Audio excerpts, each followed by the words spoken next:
Pam Bondi was on Sean Hannity the other night justifying the actions in Venezuela. Let's hear what she had to say.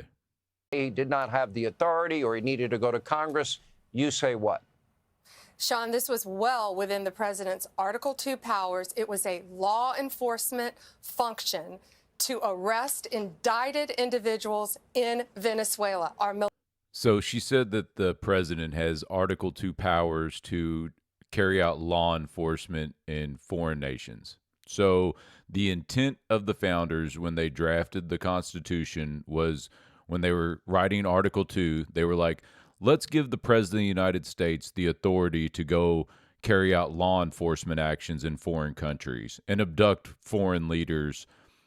And that's not even how the extradition process works. Like when a country's going to extradite a criminal back to the United States, we don't send in the military and abduct them out of their bedroom, especially not the foreign leader of a sovereign nation. That this monster released countless defendants, prisons, insane asylums into our country. It's not just about drugs. The president saved thousands, countless lives tonight, countless lives with the drug trade. But he also protected Americans from the TDA members who Maduro let into our country.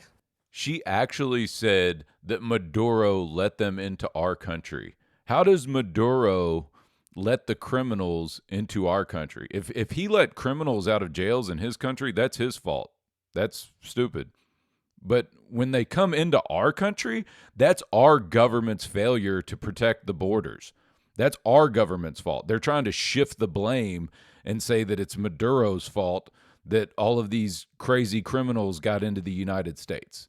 No, that is a failure on the United States government.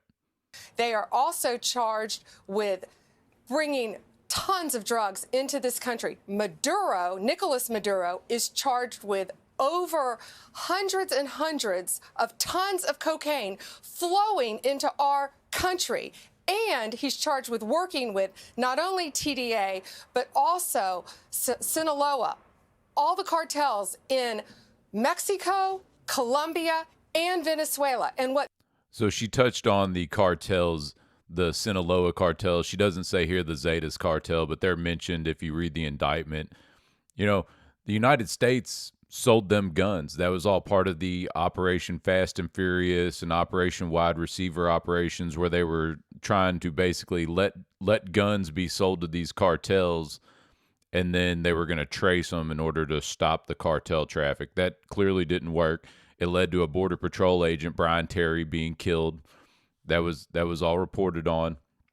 You know, so our government has been helping the cartels. The Zetas cartel, they came and got special forces training at military bases in the United States and went back and immediately defected, joined the Zetas cartel, and they're one of the most violent, ruthless cartels in Mexico. She's talking about cocaine trafficking. We've been hearing nothing but fentanyl was coming out of, it's fentanyl that's coming out of Venezuela. That's what's killing all the Americans. But if you go to the indictment, I read the indictment. Cocaine's mentioned 67 times in the indictment. Fentanyl, 0. It doesn't mention fentanyl at all. And J.D. Vance has been coming out and saying, well, cocaine is bad too. Yeah, but that's not what you've been saying, dude. Trump made a big announcement about fentanyl being a weapon of mass destruction, and that was the justification because the fentanyl is what's killing all the Americans. And he gave the big exaggerated numbers of how many Americans have died of fentanyl overdoses. And I even showed a chart in one of my other videos of that, and it's not that Americans aren't dying at a high rate from fentanyl overdoses, but it was just completely exaggerated numbers. And now fentanyl's not even mentioned in the indictment. And Lindsey Graham's now, if you saw the video the other day of Lindsey Graham talking about, he's calling it a drug it's a drug caliphate. We got a drug caliphate in our own backyard.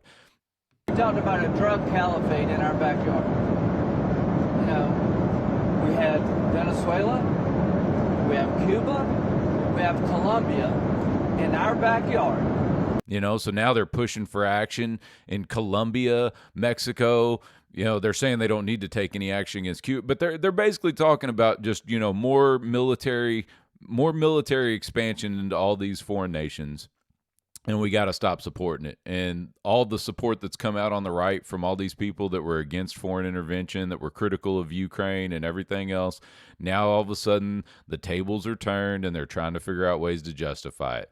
But none of it's legitimate.